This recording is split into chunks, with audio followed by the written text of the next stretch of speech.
Bismillahirrahmanirrahim. Assalamualaikum warahmatullahi wabarakatuh.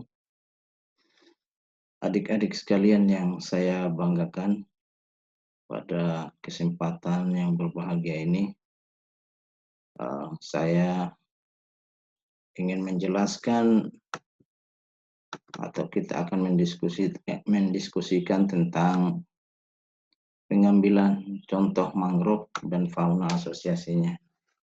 Yang penekanannya itu sebenarnya lebih banyak ke bentos. Karena di mangrove ini untuk metode pengambilan contoh bentos itu menjadi ikutan dari pengambilan mangrove-nya itu sendiri. Sedangkan ikan agak rumit kalau kita harus mengambil ikan pada daerah mangrove, karena daerah mangrove umumnya dia daerah yang pada saat tertentu itu kita tidak dapatkan tidak ada air, dan saya yakin itu tidak ada ikan sama sekali.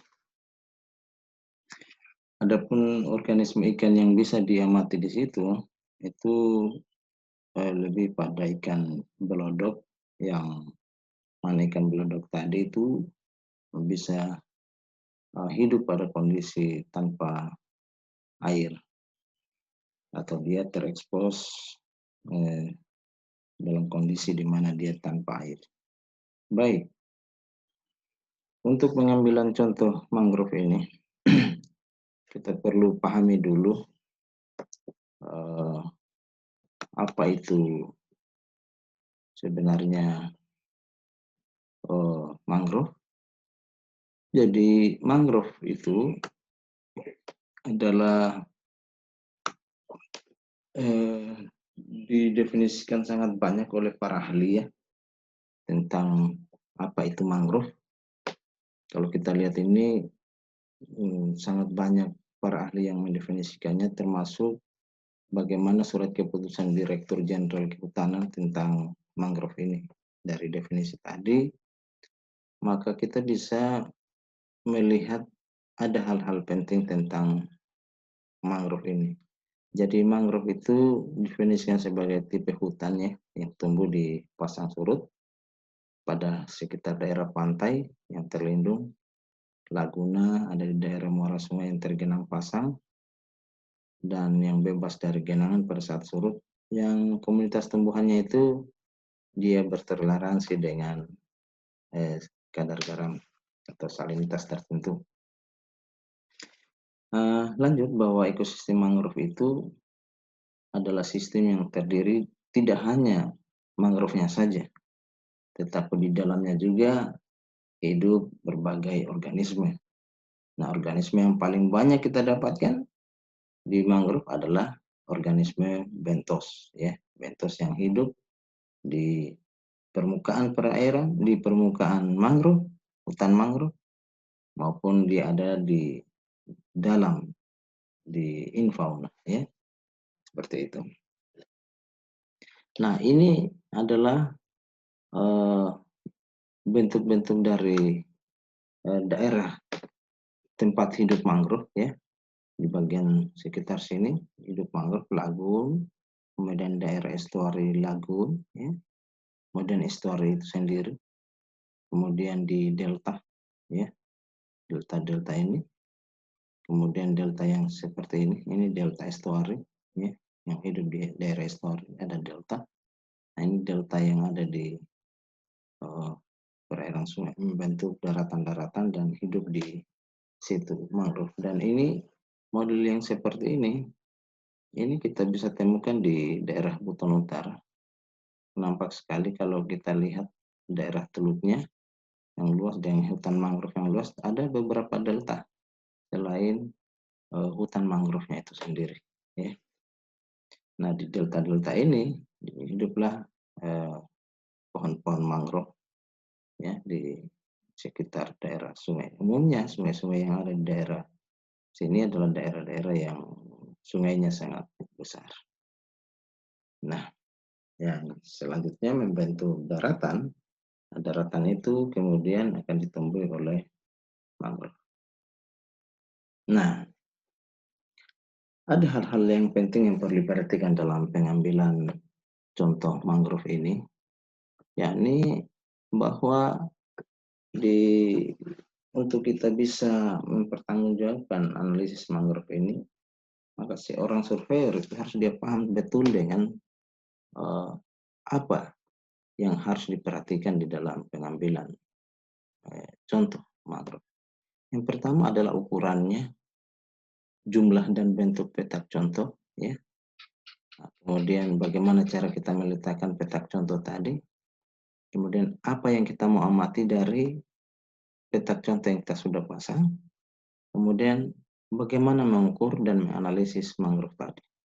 Nah, ini semua urutan-urutan dari saat sebelum kita melakukan penelitian sampai dengan selesai kita mengambil data, ya. Jadi ukuran, jumlah, bentuk petak contoh itu betul-betul menjadi hal yang perlu diperhatikan, ya, di dalam pengambilan contoh. Baik, bagaimana ukuran, jumlah, dan bentuk petak contoh? Nah, ukuran petak itu tergantung dari ukuran dari tumbuhan yang kita amati, kerapatan tumbuhan, keragaman jenisnya, serta heterogenan dari life formnya atau spesies yang menempati daerah tersebut. Nah, jadi kalau kita lihat ukuran petak itu tumbuhan apa yang kita mau lihat. Kalau umpamanya tumbuhannya itu, kalau kita bagi tadi itu bahwa mangrove itu terdiri dari semai, pancang, tiang, pohon, maka tidak akan mungkin untuk pohon itu kita harus menggunakan ukuran yang kecil, yang 1 kali 1. Tetapi kita mungkin menggunakan ukuran yang besar, 10 kali 10, sehingga pohon tadi akan masuk di dalam uh, petak yang kita tempatkan. Nah, seperti itu. Demikian juga untuk semai. Kalau kita mengambil ukuran 10 kali 10, kita akan kewalahan di dalam menghitungnya. Mungkin kita bisa menggunakan ukuran yang kecil, 1 kali 1 atau 2 kali 2. Dan begitu maka kita akan menghemat banyak waktu untuk menghitung ini, ya. Nah, gitu. Kerapatannya, ya, seberapa rapat. Kalau sangat rapat, ya mungkin kita menggunakan ukuran yang lebih kecil dibanding ukuran yang besar. Kalau sangat jarang, dalam 1 hektar itu hanya terdiri dari beberapa pohon, mungkin kita menggunakan ukuran yang cukup besar, gitu ya. Seperti itu. Dan tinggal lihat dan berapa beragamnya jenis dari organisme tadi. Nah, kalau keragamannya itu cukup tinggi, maka kita harus betul-betul jangan sampai yang kita membuat petak contoh tadi ada organisme yang tidak bisa masuk di situ. Nah, demikian pula di dalam kita menempatkan pengambilan contoh untuk organisme ikutannya seperti bentos tadi. Nah, bentos dilihat beberapa uh, luas daerah yang kita cover. Tapi umumnya di dalam pengambilan contoh, ketika kita memasang transek dari mangrove, maka akan kita lakukan pengambilan bentos di sekitar itu. Jadi karena biasanya kita melihat hubungan antara mangrove dan organisme yang berasosiasi di dalamnya. Jadi pada saat kita melakukan pengambilan contoh mangrove, maka kita akan mengikuti dengan kegiatan pengambilan biota seperti bentos, gitu ya, di bawahnya. Nah, ada beberapa metode yang biasa untuk melihat petak ini kita melihat dengan cara kurva spesies area. Nah, kurva spesies area itu seperti apa? Pertama kita menempatkan ukuran contoh yang kecil, ya, yang petak 1 kali 1, 1 kali 1 meter, ya, itu yang berbentuk bujur sangkar. Kemudian setelah itu di dalam 1 kali 1 itu kita akan tempatkan lagi ukuran yang lebih besar di dalam 1 kali 1. Ya, ini ukuran yang 2 kali 2, kemudian ditingkatkan lagi 5 kali 5, 10 kali 10, sampai 25 kali 25, 50 kali 50, 100 kali 100. Nah, itu model daripada kurva spesies area. Nah, kurva spesies area ini menjadi sangat baik sebenarnya untuk kita menentukan bagaimana adanya spesies. Jangan sampai pada saat kita melakukan pengambilan contoh dengan model kurva spesies area ini, maka kita akan menghindari atau kita akan melihat bagaimana keragaman jenis dari organisme tadi. Kalau keragamannya itu terus menurun, sejalan dengan kita meningkatkan jumlah daripada ukuran tadi, kita meningkatkan ukuran tadi, maka tidak perlu dilanjutkan lagi dengan ukuran yang lebih besar. Ya, umpamanya kita lihat 1 kali 1, 2 kali 2, 5 kali 5, 10 kali 10, perubahan daripada jenisnya itu semakin kecil, ternyata tinggal kita dapatkan hampir tetap saja jumlah jenis, maka kita hentikan sampai di situ. Ya, tidak ada lagi penambahan jenis yang baru. Jadi mungkin ada penambahan jenis baru, maka kita masih tingkatkan dengan ukuran yang lebih besar. Itu untuk model-model yang kurva spesies area. Sangat bagus untuk melihat keragaman daripada spesiesnya, seperti itu. Kemudian untuk bentuk daripada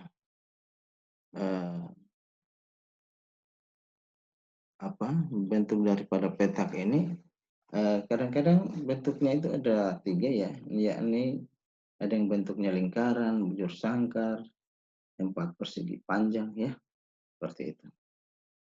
Nah, jadi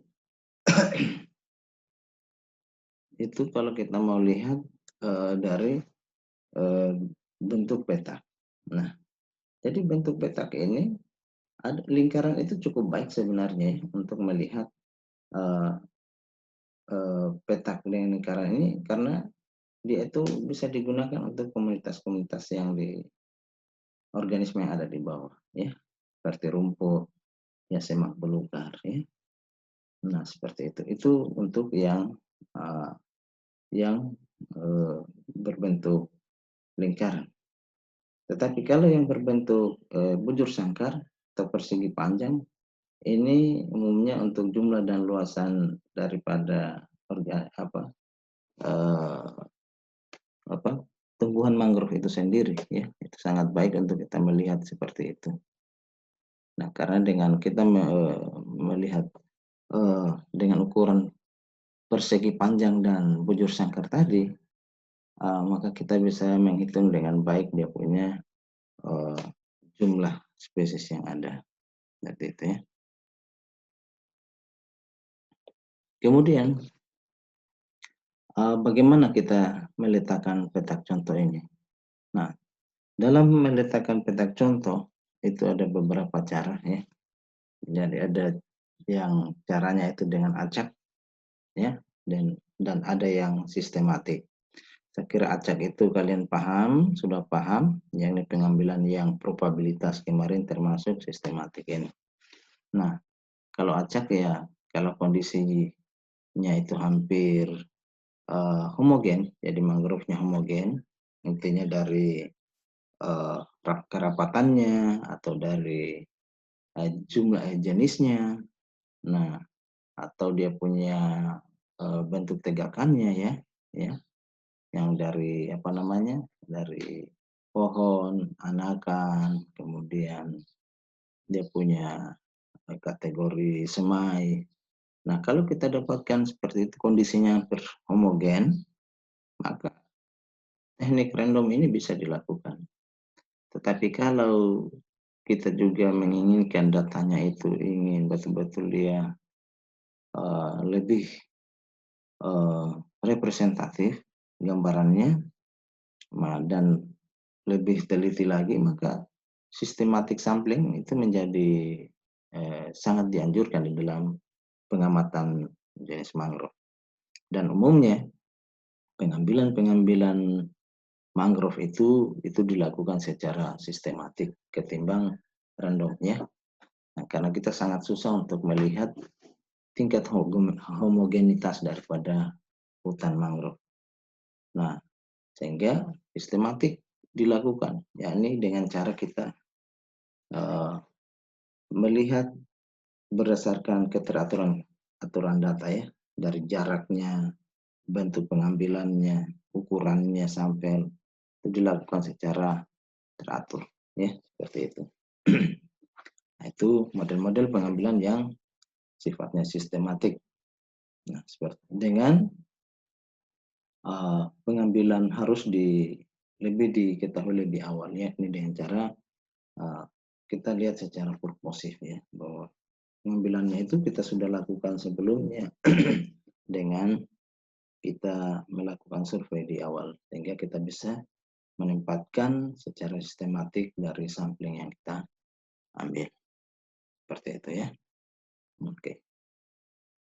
Nah, untuk biota atau organisme yang ikutannya seperti bentos, maka ini bisa diikuti ya, diikuti dengan pengambilannya pada saat kita menempatkan pengambilan mangrove yang sistematik tadi ya, akan diikuti dengan pengambilan biota yang ada di dalamnya. Nah, lanjut bahwa perlu kita ketahui bahwa keragaman-keragaman dalam pengamatan mangrove itu selain kita jarak dari pengambilannya, karena dia membentuk zonasi biasa untuk mangrove ini, juga ada dari organisme itu sendiri, yakni pada kategori stadium pertumbuhannya seperti semai, pancang, tiang, pohon ya. Nah, kemudian ada tumbuhan-tumbuhan bawah. Nah, semua ini tergantung dari kita. Kita mau melakukan pengambilan secara total atau pada kategori pohon saja atau pada kategori tumbuhan bawah. Nah, ini yang perlu diamati dan perlu dilihat bagaimana apa yang kita mau inginkan dari pengambilan data kita. Nah, kalau kita menginginkan bahwa itu mengenai struktur populasinya atau struktur komunitas dari pertumbuhan dari mangrove ini, maka semai, pancang, tiang, pohon, tumbuhan bawah itu harus kita masukkan menjadi sebuah pengamatan secara total, gitu ya. Nah, tapi kalau hanya ingin melihat bahwa bagaimana keadaan mangrove di sana dari stadium pertumbuhan pohon, ya maka cukup pohon saja yang diambil. Namun dari dua ini biasanya semai, pancang, dan pohon, semai, pancang, kita membagi tiga. Biasanya seperti itu, hanya semai, pancang, dan pohon. Tiang itu dimasukkan pada kategori pohon. Nah, seperti itu umumnya ya yang dilakukan. Nah, apa parameter-parameter yang diamati dari pengamatan mangrove yang di lapangan? Pertama, itu kalau kita mau melihat mangrove, maka kita melihat nama spesiesnya, jumlah individunya, kerapatannya, penutupan tajuknya biasanya. Kita melihat seberapa luas penutupannya, dia mengcover daerah yang ada di bagian bawahnya ya. Kemudian diameter batang biasa diukur, tinggi pohon ya. Kemudian kita pemetaan lokasi setiap pohon gitu ya. Bahwa jenis ini pada daerah mana ya. Nah, itu diidentifikasi. Bahkan dibuatkan titik-titik tertentu dalam GPS begitu ya. Nah, dalam prakteknya ini dari kegiatan survei mangrove itu semua diukur. Umumnya kita semua lihat ya, kita amati. Nah, ketika kita melakukan pengamatan mangrove seperti yang saya katakan tadi, maka kita ikuti dengan pengamatan-pengamatan biota yang berasosiasi di dalamnya. Di antaranya ya, setelah kita melakukan pengamatan mangrove tadi dari nama spesies, jumlah individunya, penutupan tajuk ya. Nah, itu akan diikuti dengan pengambilan jenis bentos yang diambil. Nah, di situ juga kita akan ukur bentosnya ya. Dia punya nama spesies, kita harus lihat. Kemudian kita amati jumlah individunya berapa ya, kepadatannya dalam satuan luas, ya seperti itu. Kita ukur dia punya panjang atau beratnya. Nah itu semua kita lakukan pengamatan-pengamatan biologi reproduksi dari organisme bentos yang kita ambil. Seperti umpamanya kita mengambil kerang-kerangan yang ada di mangrove dalam satuan luas, ya seperti itu. Nah itu begitu pula dengan biota ikan yang bisa dilihat dari ikan belodok. Jadi dari ikan belodok yang kita tangkap, kita hitung dia punya, kita identifikasi jenisnya apa. Setelah itu kita hitung dia punya, tergantung dari penelitian, mau lihat morfometriknya ya, panjang, berat, lebar, tebal, apa semua dihitung. Kemudian mengukur dia punya dimensi morfometriknya, itu semua bisa dilakukan ya. Melihat dia punya biologinya, ya bisa diamati. Beberapa mahasiswa MSP sudah melakukan penelitian tentang ikan belodok ini. Jadi ketika kita sudah mengamati parameter mangrove, akan kita ikuti dengan pengamatan-pengamatan pada biota ikutannya, seperti yang berasosiasi dengannya. Nah, selanjutnya, biasa di dalam pengamatan mangrove ini kita akan buatkan subplot-subplot ya, yang ukuran-ukuran yang kecil. Nah, teknik pembuatan subplot ini itu biasanya dengan cara nested sampling. Nah, nested sampling itu yakni dari subplot yang kecil, kemudian kita tingkatkan ke subplot yang lebih besar. Hampir sama dengan subspesies area prinsipnya ya. Dari ukuran yang kecil kemudian ditingkatkan, di dalam ukuran yang kecil tadi akan ditempatkan ukuran yang lebih besar. Selanjutnya demikian. Sampai umumnya kita menempatkan pada ukuran 20 kali 20. Nah, umumnya di semai ya, itu kita melakukan ukuran pengambilan semai itu dengan ukuran 1 kali 1. Karena biasa semai kerapatannya cukup tinggi, kemudian jenisnya hampir seragam ya. Nah, biasanya kita ambil dengan ukuran 1 kali 1 sampai 2 kali 2 ya, 2 kali 5. Kemudian panjang demikian, panjang lebih besar ya itu ditingkatkan ukuran 5 kali 5. Yang sudah pohon atau tiang itu sudah 20 kali 20 atau 10 kali 10. Nah, ini teknik pengambilannya. Biasa untuk organisme ikutannya seperti bentos tadi, pada ukuran 1 kali 1 ini kita buatkan lagi plot karena kita tidak mampu mengcover ya pada ukuran 1 kali 1 di dalam mangrove tadi. Jadi total ini ada 20 kali 20, andaikan kita mengambil mangrove, pengamatan mangrove yang 20 kali 20. Di dalam 20 kali 20 kita akan tempatkan ukuran yang 1 kali 1 sebanyak umpamanya 3 kali pengamatan. Nah, dari 3 kali pengamatan ini maka kita dalam 1 kali 1 kalau umpamanya kita menggunakan mengambil fauna infaunanya ya seperti bentos itu dengan menggunakan pipa paralon, maka di ukuran tadi kita akan tusukkan ya yang di subplot yang kecil ya 20 kali 20. Bisa kita dengan menggali pada ukuran 20 kali 20 ya. Jadi dalam 1 kali 1 ini kita bagi lagi menjadi 5 kotak yang subplot-subplotnya. Nah, itu kita ambil dari ukuran tadi yang 20 kali 20 pada 1 kali 1 ini, kita gali sedalam yang 20 cm organisme tadi berada, kemudian diambil, dimasukkan di dalam apa namanya, kantung yang kita telah sediakan. Nah, seperti itu. Tidak akan mungkin kita akan mengcover yang 1 kali 1 untuk melakukan pengambilan yang infauna, apalagi 5 kali 5. Nah, seperti itu. Itu mustahil kita lakukan. Nah, berbeda halnya dengan pengamatan epifauna yang apa namanya, bentos yang di permukaan. Itu bisa dengan kita melakukan yang 1 kali 1, 5 kali 5, atau 10 kali 10. Kita bisa mengumpulkan yang epifaunanya. Tapi kalau yang infauna itu sangat susah untuk mengumpulkan ukuran yang 1 kali 1. Kecuali mungkin pada beberapa eh, spesies di bentos seperti kerang yang anggaplah seperti kerang Polymysoda, kalandui.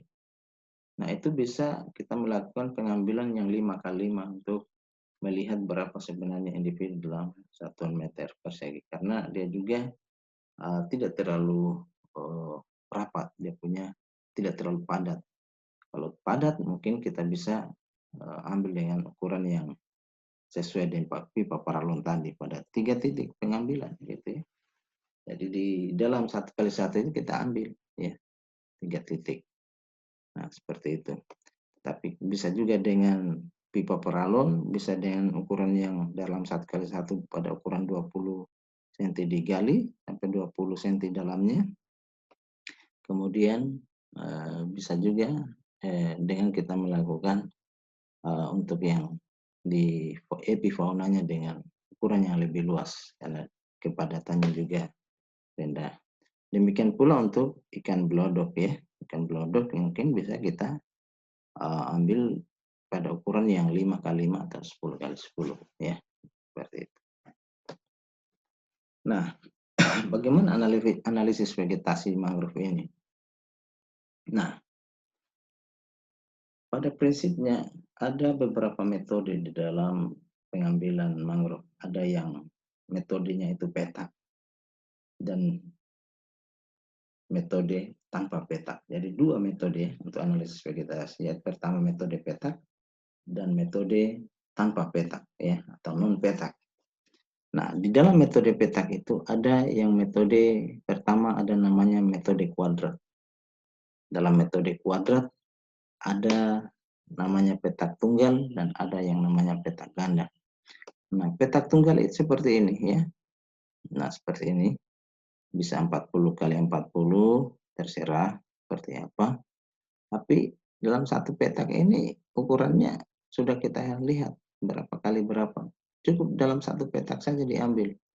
40 meter ke sana, ke sini juga 40 meter. Nah, seperti itu. Nah, dari 40 meter ini itu yang diamati. Ya. Jadi hanya satu petak saja yang kita tempatkan. Tidak ada penambahan petak berikutnya. Ketika kita melakukan penambahan petak berikutnya, itu bukan lagi petak tunggal namanya, tetapi dinamakan dengan petak ganda, ya. Jadi seperti itu. Nah, seperti itu ya. Kemudian untuk peta ganda ini, ya di dalam pengambilannya itu kita lakukan beberapa pengambilan, ya. Jadi ada bukan hanya satu petak seperti tadi 40x40. Tetapi dalam ada pada 40x40 ini ada 40x40 berikutnya dan seterusnya. Bisa secara acak seperti ini, bisa dengan kita menempatkan secara sistematis seperti ini, ya. Dia punya penempatan petaknya. Nah, seperti itu. Nah, syarat-syaratnya dia untuk yang acak seperti ini itu tadi kita sudah sampaikan bahwa kalau dia homogen, hampir homogen, maka kita bisa ambil secara acak. Tetapi kalau ingin betul-betul menghasilkan data yang kita inginkan, bagaimana ada variasi tertentu yang kita mau lihat, maka sistematik menjadi pilihan. Karena itu dia lebih detail dan teliti di dalamnya. Nah, baik. Perlu diketahui pada dua metode petak tunggal maupun petak ganda ini, di dalam 40x40 tadi, kita akan tempatkan ukuran-ukuran yang kecil dalam 1x1, kemudian 5x5, 10x10, 20x20. Nah, itu untuk atau 40x40. Ya, seperti itu ya. Nah, begitu pula di peta ganda. Di dalam satu petak ini itu akan kita tempatkan ukuran semai, kemudian ukuran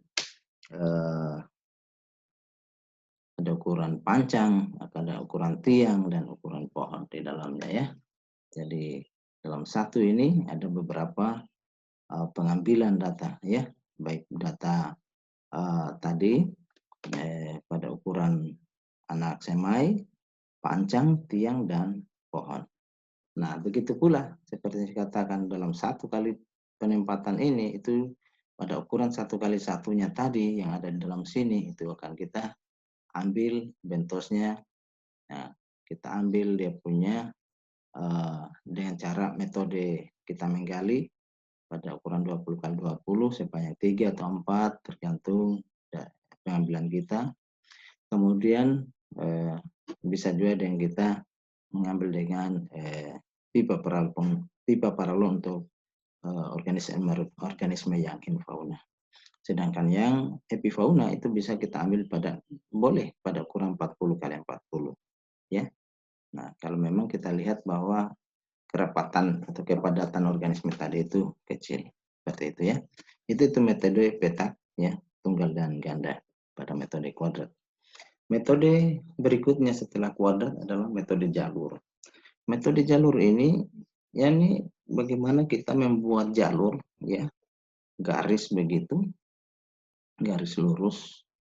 Nah, dari garis lurus ini kemudian kita akan buat petak-petak di dalamnya. Ini tempat pengambilan kita yang 10 kali 10, yang 20 kali 20 ya. Seperti itu kita tempatkan. Nah, setiap tempat ini terus kita lakukan ya. 20 kali 20 pertama, kemudian 20 kali 20 kedua dengan kita mengambil di dalamnya 10 kali 10, 5 kali 5, 1 kali 1 untuk setiap kategori tadi. Jadi cukup panjang dan metode jalur ini memang metode yang paling berat ya. Ya, metode yang paling berat karena dia akan memetakan betul mangrove tadi dalam zonasinya ya, dari arah laut atau dari arah zona antara ya, dari daratan ke laut. Itu biasa kita lakukan ya untuk melihat bagaimana zonasi daripada mangrove. Nah, termasuk bagaimana keberadaan organisme ikutan yang berasosiasi di dalamnya tadi. Karena ketika kita ambil mangrove, kita akan lihat apakah ada asosiasi mangrove tertentu pada bentos jenis tertentu atau organisme tertentu seperti ikan umpamanya. Nah, ini juga bisa dilakukan dan metode ini memang paling berat di antara beberapa metode lainnya karena dia tanpa celah, tanpa ada sedikit pun kita lewatkan bagian perairan yang kita semua diambil dari darat ke laut ya, seperti itu.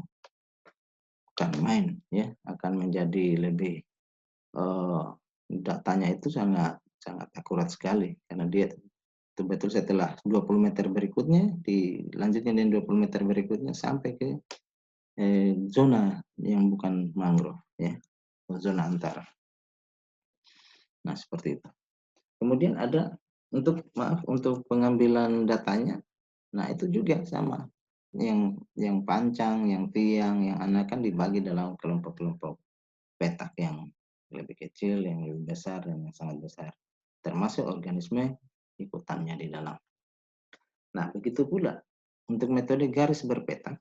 Tadi metode jalur, untuk garis berpetak ini, jadi dia sama, hampir pada prinsipnya hanya dia ada bagian yang dia lompati di situ ya, jarak tertentu yang dia langkahi.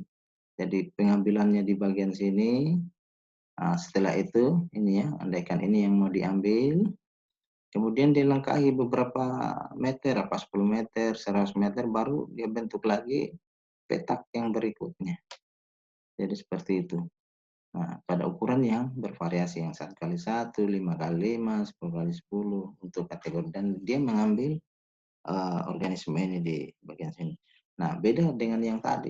Tadi itu semua diambil, ya, tidak ada jarak, tidak diantarai, tanpa diantarai jarak ya. Nah, seperti itu. Nah, itu untuk yang metode jalur. Begitu metode garis berpetak, dia langkahi. Setelah dia ambil di bagian sini, kemudian dia ambil di bagian sini, pindah lagi dan sebagainya. Pada garis yang telah dipasang yang akan dilalui. Di situ diambil pada sisi-sisinya ya. Seperti itu.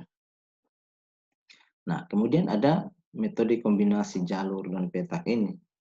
Nah, ini agak dia akan mengkombinasikan dua tadi. Jadi hampir tidak ada jarak dia tadi kemudian di situ dia akan ambil ukuran 1 kali 1 dan seterusnya, ya. Nah, ini sangat berat sekali ya, karena dia kombinasi jalur dan garis berpeta. Ya, seperti itu. Hanya memang ya untuk yang ini itu untuk yang pohon dilakukan dengan metode jalur, sedangkan untuk yang organisme-organisme yang berada di bawah seperti semai, maaf, untuk yang area rumputan, semak belukar itu menggunakan metode garis berpeta, ya, garis berpeta. Nah, gitu. Nah, itu. Kemudian untuk analisis vegetasi yang tanpa petak, tadi yang petak ya ada 4, sedangkan yang metode tanpa berpetak ini yang pertama metodenya Bitterlich ya. Bitterlich ini dia memasang ada tongkat yang kita pakai yang ukurannya itu sekitar 60 cm atau 66 cm. Ujungnya kita pakai seng ya. Nah, pada yang berbentuk bujur sangkar ya. Jadi ukuran seng itu di sekitar 2 kali 2. Nah, kita pakai tongkat, kita letakkan setinggi mata kita, kemudian kita arahkan plot seng itu diarahkan ke pohon yang ada sekelilingnya. Jadi pohon yang berdiameter lebih besar itu sama dengan plot seng. Nah, itulah yang kemudian diukur. Sedangkan pohon yang tidak masuk ukuran yang kecil, nah itu tidak akan dihitung. Jadi seperti itu, ya. Jadi seperti itu dia punya model. Jadi ini sebenarnya untuk pengamatan-pengamatan yang pohon saja. Jadi dia menggunakan tongkat, kemudian di tongkat tadi dia pasangi seng yang sekitar 2 kali 2 ya. Nah, semua yang masuk ketika kita mengangkat tongkat setinggi mata ini, angkat setinggi mata kita, tongkatnya kemudian kita arahkan ke pohon yang ada sekeliling. Kalau diameternya itu lebih besar, maka itu yang kita akan hitung. Dan ini untuk pengamatan pohon-pohon yang mangrove yang sangat besar ya, untuk metode seperti ini. Kemudian dia hitung dia punya diameter dan sebagainya. Ini pengamatan khusus untuk pohon yang besar. Kemudian ada analisis vegetasi mangrove yang dengan metode titik kuadran ya, point quarter. Nah, ini untuk metode ini kita coba buatkan garis dulu, garis lurus ke arah tepi dari pantai ke arah daratan. Setelah kita bentuk garis itu, kita anggap dia sebagai garis absis atau garis X-nya, sumber X. Kemudian kita buat garis melintang yang kita sebut dengan ordinat. Nah, tetapi garis ordinat ini menjadi hayalan. Nah, dari ordinat pertama, ya, anggap inilah tadi, ini absisnya, dan ini adalah dia punya ordinat. Nah, kita berada titik pengukuran pertama di titik sini. Nah, setelah kita berada di titik ini, maka kita akan cari titik yang paling dekat dari sini itu mangrove-nya. Ya. Dari titik pengukuran kita lihat mana mangrove yang paling dekat, itu yang diukur dari 4 sumbu. Ya, dari 1, sumbu ke-2, sumbu ke-3, sumbu ke-4. Ya. Dari 4 ini, ya, 4 tempat ini, itu yang kita ambil mana yang paling dekat. Setelah itu kita bergerak lagi pada jarak tertentu. Kemudian kita lihat lagi, kita buat, andaikan ini hayalan saja ordinatnya, kita lihat lagi mana yang kita yang dekat dengan kita punya titik pengukuran dari absis dan ordinat ini. Nah, ternyata ini yang terpilih karena dia lebih dekat ya. Tidak mungkin ini karena dia lebih jauh, ya, lebih jauh. Seperti itu. Itu metode pengukuran untuk model pengukuran yang tipenya itu titik kuadran. Nah, kemudian ada juga yang modelnya itu metode berpasangan acak. Jadi sama dengan tadi, kita akan tarik garis lurus yang merupakan absisnya, absis. Nah, dari titik pengukuran pertama ini titik pengukuran, kita lihat mana pohon yang paling dekat. Ternyata di sini ada pohon yang paling dekat. Dari pohon yang paling dekat ini, kemudian kita dari titik pengukuran, ya, titik pengukuran ini, ya, titik pengukuran kita kita tarik, kita buat dia tegak lurus. Tegak lurus itu pasti dia akan membentuk sudut 90. Maka dari titik ini kita akan buat yang garis. Nah, tegak lurus. Nah, di posisi tegak lurus ini, nah disitulah dia kemudian kita dari dua bagian yang ada, ya, dua tempat yang ada dari sudut sana dan sini, dari garis yang tengah ini absisnya, kita pilih mana pohon yang paling dekat dari titik garis ini. Nah, ternyata garis yang paling dekat adalah ini, mangrove-nya ya, bukan yang dia lebih jauh sedikit. Sehingga yang terpilih untuk dihitung adalah mangrove ini. Selanjutnya begitu pula pada jarak tertentu, kita membuat pada titik pengukuran ini, kita lihat lagi mana mangrove yang paling dekat. Ternyata mangrove yang paling dekat adalah ini. Setelah kita tahu ini mangrove yang paling dekat, kita ukur.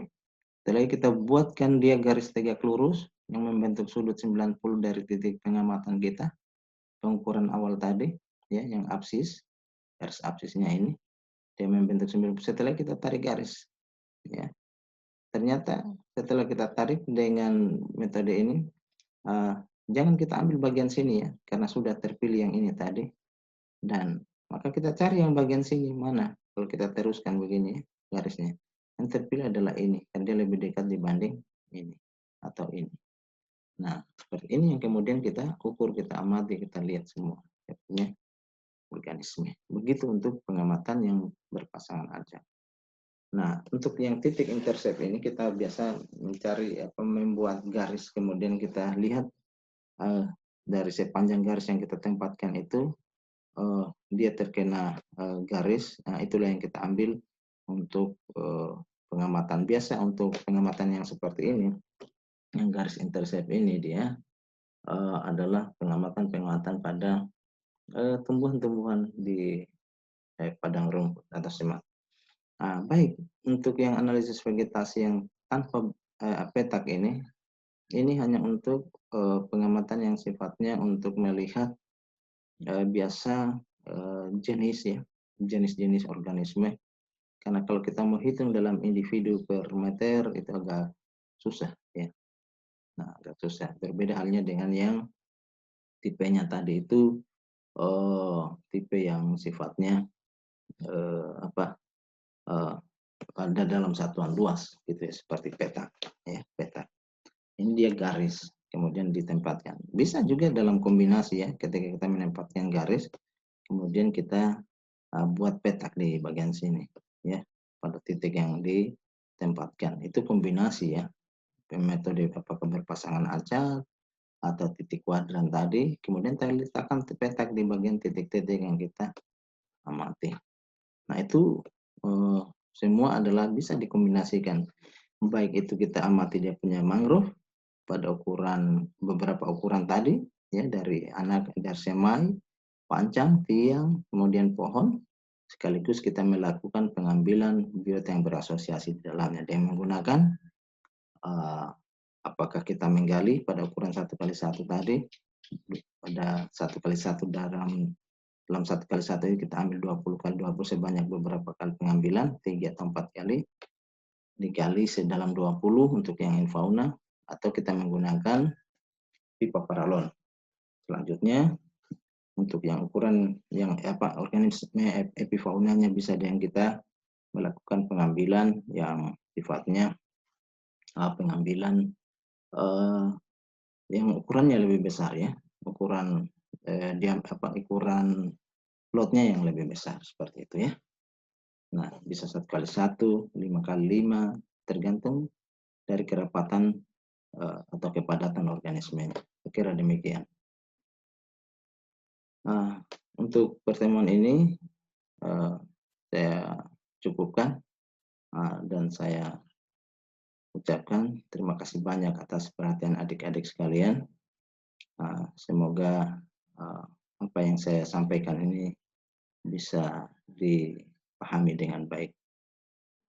Demikian saya tutup dengan ucapan billahi taufiq walhidayah. Assalamualaikum warahmatullahi wabarakatuh.